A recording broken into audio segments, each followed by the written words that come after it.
I cannot sleep. It's so hard to fall asleep. I cannot wind down. My mind is so active. My body cannot relax. I want to sleep, but I just can't. I'm tired, but I can't sleep. Even though I can't sleep right now,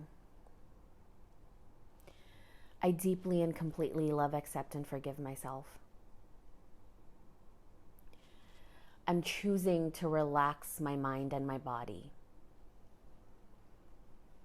I'm starting to feel really sleepy now. Tonight, I choose to sleep deeply. It's easy for me to fall asleep. Releasing everything that stops me from sleeping deeply. My to-do list can wait.